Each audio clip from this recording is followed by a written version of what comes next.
오늘 시편 78편을 함께 대하는데요. 시편 78편은 시편 3권 안에 들어있는 책이라고 할 수 있습니다. 시편 3권을 함께 지금 대하고 있죠. 시편 3권은 아삽의 시들로 알려져 있습니다. 아삽이란 사람이 쓴 시가 주로 모여 있는 책들 시편 3권이라고 할 수 있어요. 오늘 시편도 아삽의 마스길이라고 되어져 있잖아요. 그럼 이쯤에서 아삽에 대해서 한번 생각해 보면 좋겠다는 생각을 해 보았습니다. 아삽이 누구냐? 여러분, 아삽은 다윗 시대에 활동했던 레위 자손으로 당시 성가대의 지휘자, 찬양대의 리더로 알려집니다. 역대하 6장을 보시면 6장 31절에 성전에 찬송한 직분을 맡았던 자들이 소개되고 있는데, 그 안에 33절에 보시면 그랏 자손 중에 헤만이 찬송하는 자였다라고 언급돼요. 헤만이라는 사람이 성가대 지휘자였다라고 기록하고, 39절을 보시면 헤만의 형제 아삽은 헤만의 오른쪽에서 직무를 행하였다라고 기록합니다.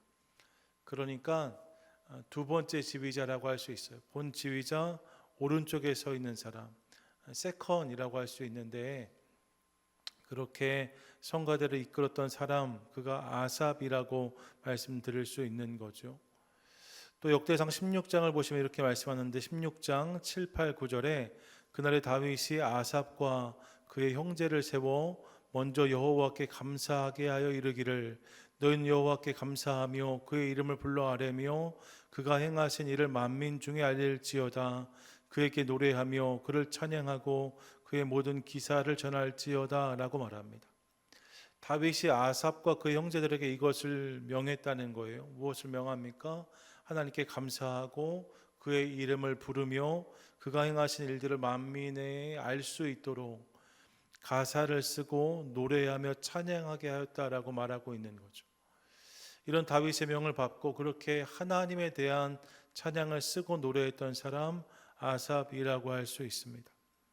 그리고 역대하 25장 1절에서도 이 아삽이 등장하는데, 25장 1절 보시면 다윗이 군대 지휘관들과 더불어 아삽과 헤만과 여두둔의 자손 중에서 구별하여 섬기게 하되 수금과 비파와 재금을 잡아 신령한 노래를 하게 하였으니 그 직무대로 일하는 자의 수요는 이러하니라 라고 말합니다. 그들이 노래했는데 그 노래가 어떤 노래였는가? 그냥 노래가 아니라 신령한 노래였다라고 말씀하고 있죠.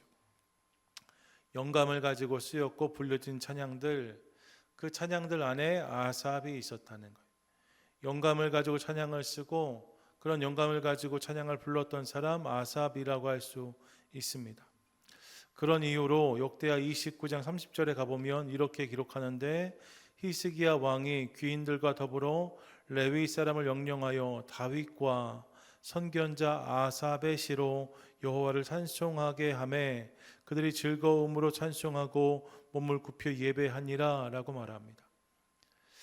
히스기야 왕이 사람들에게 찬양하게 하였는데, 특별히 어떤 찬양을 부르게 했는가? 다윗과 선견자 아삽의 시로 찬양하게 하였다라고 말합니다.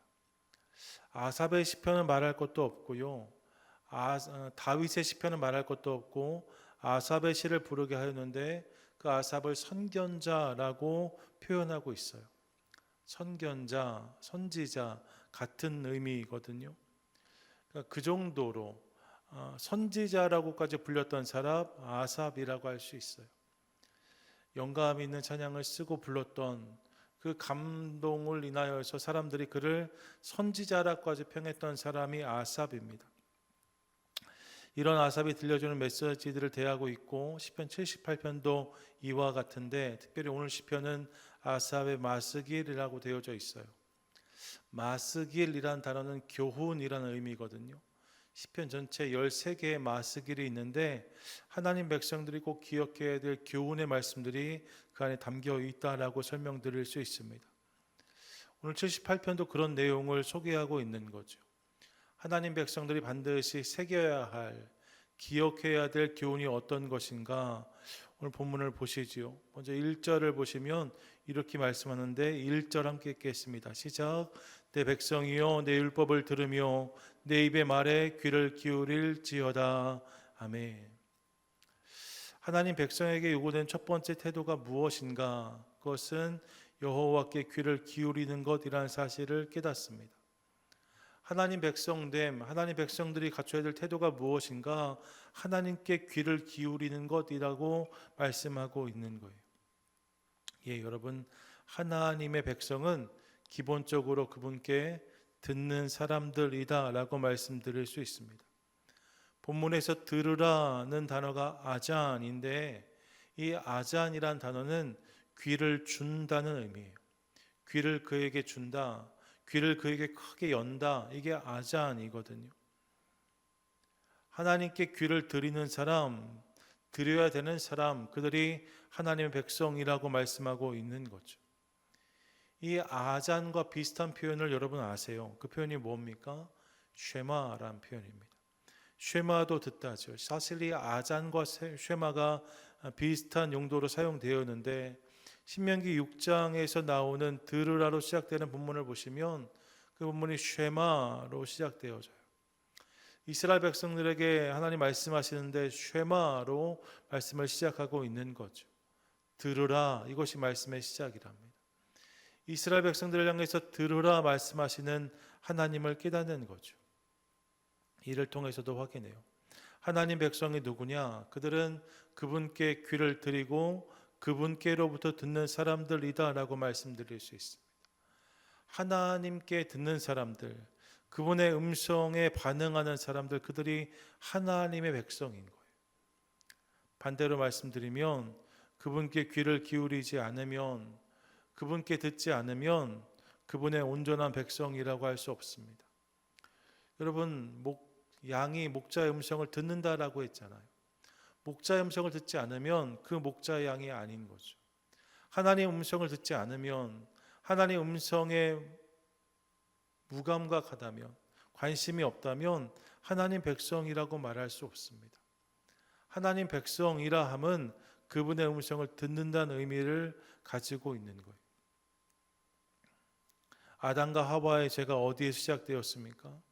하나님이 주신 음성으로 마음을 채운 것이 아니라 뱀에게 귀를 내어줌으로, 사단에게 귀를 내어줌으로 그 사단의 유혹을 듣고 그 말에 귀를 기울이고 그 말로 마음을 채웠던 하와, 아담, 이 둘의 죄가 결국 선악과를 범하는 우로 이어지는 것을 확인하게 되어지는 거잖아요. 결국 하나님 백성들이 해야 될 첫 번째 일이 무엇인가? 그것은 그분께 귀를 드리는 거예요. 그분의 말씀으로 우리 삶을 채우는 거예요. 그분께 귀를 기울이는 것이다라고 말씀하고 있는 거죠. 그러므로 사랑하는 여러분, 함께 우리의 삶을 돌아보고 싶습니다. 오늘 우리는 누구에게 귀를 주고 있습니까? 여러분의 귀의 주인은 누구이십니까? 우리의 귀는 누구에게 크게 열려 있습니까? 여러분 어떠세요? 누구에게 귀를 주고 계십니까? 누구의 말이 지금 내 삶을 이끌어가고 내 중심을 채우고 있습니까? 바라기는 저와 여러분, 우리의 삶이, 또 우리의 귀가 하나님께 열리고 하나님 말씀으로 채워지는 은혜가 있게 되기를 간절히 소망합니다. 소망합니다. 아멘. 이게 하나님 백성됨이라는 거예요. 그분께 귀를 드리고 그분의 음성을 듣는 사람들, 하나님의 백성인 거죠. 이 사실을 기억하며 그렇게 날마다 그분께 귀를 드리는, 그분의 말씀으로 삶을 채우는 저와 여러분, 우리 모두가 되시기를 축복합니다. 아멘. 자, 하나님의 음성을 듣는 것이 중요하다라고 말씀을 드렸어요. 그런데 이렇게 말씀을 드리면 따라오는 질문이 있습니다. 그래서 어떻게 그분의 음성을 들을 수 있냐는 문제인 거죠. 사실 가만히 보면 하나님 음성을 듣고 싶어 하지 않는 분들은 없는 것 같습니다. 다 그런 바람이 있어요. 그분의 음성을 듣고 싶어 하고 그분의 말씀으로 살아가고 싶은 마음들이 있지요. 문제는 어디 있는가? 잘 못 듣는다는 데 있습니다. 듣고 싶지만 들리지 않아요. 듣고 싶지만 무엇이 그분의 음성인지 깨닫지 못하는 경우를 보는 거죠. 그분이 어떻게 말씀하시는지를 알지 못합니다. 그래서 오늘 시편은 이어지는 본문에서 이렇게 말씀하는데 2절과 3절 같이 한번 읽도록 하겠습니다. 내가 입을 열어 비유로 말하며 예로부터 감추어졌던 것을 드러내려 하니 이는 우리가 들어서 아는 바요 우리의 조상들이 우리에게 전한 바라. 아멘. 여러분, 하나님이 다양한 방법으로 다양한 모습으로 말 걸어 오시는데, 그렇게 하나님 음성을 들을 수 있는 방법 중 하나가 무엇인가? 본문을 보시면 하나님 음성은 감추어졌던 것이 드러나는 것이다 라고 말씀하고 있습니다. 감추어졌던 것이 드러나는 것이다. 그러면서 이는 우리가 이미 들어서 아는 것이고 또 우리 조상들이 우리에게 전해준 것이다 라고 말하고 있어요. 이미 주어진 거예요. 이미 들은 거고 이미 우리 조상들이 우리에게 전해준 것이다 라고 말씀하면서 그가한테 감추어졌던 것이 드러날 때에 그분의 음성을 들을 수 있다라고 말씀하고 있는 거죠. 지나온 이스라엘 역사 가운데 이미 하나님의 음성이 담겨 있었다는 것입니다. 그것이 드러남으로, 그것을 깨닫게 됨으로 하나님의 음성을 알 수 있다라고 말씀하고 있는 거예요. 실제로 9절 이하 72절까지 오는 본문인데, 본문을 보시면 에브라임으로 대표되는 이스라엘의 역사를 서술하면서 그 가운데 행하신 하나님, 그 가운데 담겨있는 하나님의 뜻이 선포되고 있는 것을 확인합니다. 이스라엘 백성들이 걸어온 길에 그들이 감당했던 역사 가운데 하나님의 뜻, 그분의 음성이 이미 담겨 있었다는 거죠. 때때로 보면 하나님의 역사가 감춰진 것처럼 느껴질 수 있습니다. 그래서 얼핏 지나치면 그분이 깨달아지지 않을 수도 있어요. 그럴 수 있죠. 하지만 기억해야 한다는 것입니다. 하나님, 우리가 이미 아는 것, 우리가 경험한 사건, 우리에게 들려진 말씀 가운데 당신의 음성을 담아 놓으셨다는 거예요. 그렇기에 그 안에서 하나님을 깨닫고 그분의 음성을 발견하는 자가 복 있는 자라고 저는 믿습니다. 다시 말씀드려요. 우리가 하나님 음성에 귀를 기울여야 하는데 그 음성은 여러 가지 방법을 통해서 주어져요. 새롭게 주어지는 음성도 분명히 있습니다. 그런데 그 음성 중 한 가지는 어떻게 주어지는가? 이미 주신 말씀 속에서, 우리가 이미 경험한 사건 속에 하나님 음성이 담겨 있는 경우들이 있다는 거예요. 그것을 깨달음으로 그분의 음성을 확인할 수 있다라고 말씀하고 있는 거죠. 그렇기에 그 음성은 들어야 하는 음성이면서 동시에 깨달아야 되는, 드러나야 되는 음성이다라고 설명드릴 수 있습니다. 우리 중에도 어떤 분들은 말씀을 읽다가 하나님 뜻을 깨닫는 경우를 볼 때가 있습니다. 말씀을 읽다가 이게 하나님의 뜻이구나, 나를 향한, 우리 가정을 향한, 우리 교회를 향한 주님의 뜻이 이것이구나 깨닫는 분들을 만날 때가 있어요. 삶에서 어떤 일을 만나면 그 일들 속에서 하나님 뜻을 헤아리는 분들도 만날 때가 있습니다.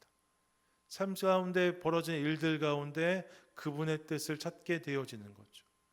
남들에겐 평범한 일상인데 그 가운데서 하나님을 깨닫고 누리는 분들이 계세요. 그렇게 그분의 음성을 들을 수 있다는 거죠. 저는 우리 모두의 삶에도 바로 이 은혜가 임하게 되기를 간절히 소망합니다. 우리의 삶 가운데 그분을 기대하고 그분을 찾음으로 그분의 음성을 누릴 수 있다는 거예요. 하늘로부터 특별한 음성이 내려오는 경우도 있을 수 있지만 이미 내가 들은 말씀들, 이미 나에게 주어진 성경책, 이미 내가 경험하고 있는 일상 가운데 담겨있는 그분의 음성이 있다는 거죠. 그것이 드러남으로 그 음성을 들을 수 있어요. 마태복음 7장 7절과 8절을 떠올립니다. 이렇게 말씀하셨어요.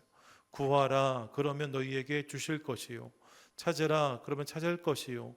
문을 두드리라, 그러면 너희에게 열릴 것이니 구하는 이마다 얻을 것이요, 찾는 이가 찾을 것이요, 두드리는 이에게 열릴 것이니라 라고 말씀하십니다.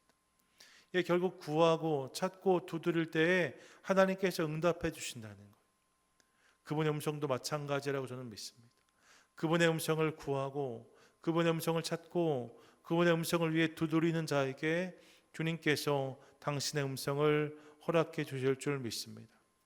이를 기억하며 날마다 하나님께 귀를 드리고 성경 속에, 삶 속에 이미 내 삶 가운데 허락하신 그분의 음성을 찾고 구하는 것을 통하여서 그분의 음성이 내 삶 가운데 밝히 드러나고 또 깨닫게 되는 은혜를 누리는 저와 여러분 우리 모두가 되시기를 축복합니다. 아멘. 끝으로 본문 4절부터 8절까지 이렇게 선포하는데요. 4절부터 8절까지 좀 길지만 함께 읽도록 하겠습니다. 함께 읽습니다.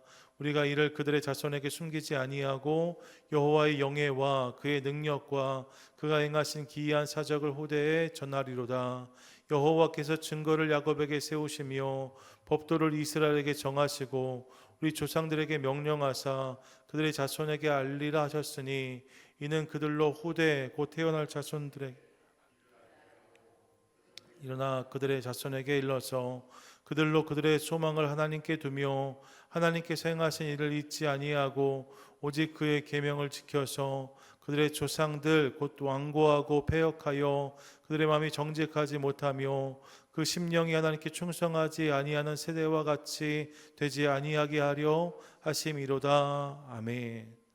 무엇을 말씀하시는가? 여러분 귀를 기울임으로 하나님을 듣고 깨달았다면 이제 그 하나님을 전해야 된다라고 말합니다. 그 하나님을 전해 주어야 된다. 특별히 누구에게 전하는가? 후대에게, 즉 자녀들에게, 손주들에게 하나님을 전하라고 도전하고 있어요. 이것이 하나님 백성이 마땅히 해야 될 바라고 말씀하고 있는 거죠. 본문 4절을 보시면 숨기지 않고 전해야 한다라고 말씀합니다. 여기서 숨기다라는 단어가 히브리어 카드라는 단어인데, 카하드라는 말은 지우다, 지우지 않다. 그러니까 카드는 지우다고, 그러니까 카드하면 안 된다는 거, 지우지 않아야 된다는 거. 그런가 하면 전하다라는 단어는 사파르라는 단어인데, 이 사파르라는 단어는요 단순히 전하다가 아니라 자세하게 이야기하다라는 의미를 가지고 있습니다. 열거한다는 의미를 가지고 있어요. 예, 하나님께 내 삶과 하신 일들을 지우지 않고 자세히 전해 주어야 되는 것, 이것 하나님 백성들이 기억해야 될 책무이고 의무라고 말씀하고 있는 거죠. 요단을 건너갔던 이스라엘 백성들이 길갈에 12돌을 세움으로 하나님이 하신 일을 후대에 전했던 것처럼 하나님께 내 삶과 허락하신 은혜와 역사가 있다면, 내가 경험한 음성이 있다면 그것들을 지우지 말고 자세히 전해주는 것, 자세히 들려주는 것, 그것이 우리가 해야 하는 일이다라고 말씀하고 있는 거죠. 여러분 기억하겠습니다. 하나님 백성은 신앙을 계승하는 자들입니다. 신앙을 전해주는 사람들, 또 하나님 백성됨의 모습이라는 거예요. 5절 이하를 보시면 이 전환과 이 계승을 통해서 아브라함의 하나님이 이삭의 하나님이 되고 이삭의 하나님이 야곱의 하나님이 되셨으며 이 야곱의 하나님이 온 이스라엘의 하나님이 되셨음을 확인합니다. 전하지 않았으면 되어지지 않는 일이죠. 이 신앙이 전수되고 계승되면서 이런 일들이 이어지게 된 거예요. 그리고 그 전승과 계승을 통해 오늘 우리도 하나님 백성이 되게 되어진 거죠. 그리고 이를 통해 이제 우리를 넘어 그들이 소망을 하나님께 두며 하나님 하신 일들을 잊지 않고 그의 계명을 지키며 충성하는 세대가 되어야 된다라고 말씀하고 있어요. 우리만 그런 것이 아니라 그들이, 우리의 후손이, 우리 다음 세대와 그 다음 세대가 계속해서 이런 일들 가운데 세워져야 된다라고 말씀하고 있는 거죠. 우리가 우리의 하나님을 전할 때 그들의 삶 가운데 이 은혜가 임한다라고 말씀하고 있는 거예요. 이 사실을 기억하며 사랑하는 여러분, 우리의 다음 세대에게 하나님의 이야기를 들려주는 저와 여러분 우리 모두가 되시기를 축복합니다. 아멘. 복음을 전하는 것 너무나 중요한데 절대 놓치지 말아야 될 것 중에 하나가 다음 세대라는 거예요. 장소의 땅끝을 향해서 선교지와 이웃을 방문하는 것도 중요하죠. 11월 달에 멕시코 내려가잖아요. 예, 선교지를 향해서 그곳이 우리의 땅끝이다 생각하면서 나아가는 것 중요합니다. 장소의 땅끝을 기억하고 그곳을 향해서 복음을 선포하는 것도 중요한 사역입니다.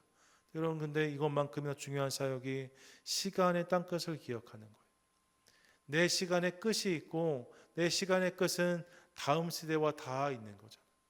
그들에게 그러므로 이 복음을 전해줄 때, 하나님을 전해줄 때에 다시 그곳으로부터 이 이야기가 시작될 수 있다는 것을 기억하고 싶습니다. 다음 세대, 우리의 자녀들, 우리의 손주들, 우리가 기억해야 될 중요한 선교지라는 거예요. 로마서 10장 14절 15절 이렇게 말씀합니다. 그런즉 저희가 믿지 아니하는 이를 어찌 부르리요, 듣지도 못한 이를 어찌 믿으리요, 전하는 자가 없이 어찌 들으리요, 보내심을 받지 아니하였으면 어찌 전파하리요 라고 말합니다. 결국 어떻게 하나님을 부를 수 있는가? 믿어야 부를 수 있대요. 그럼 어떻게 믿을 수 있는가? 들어야 믿을 수 있답니다.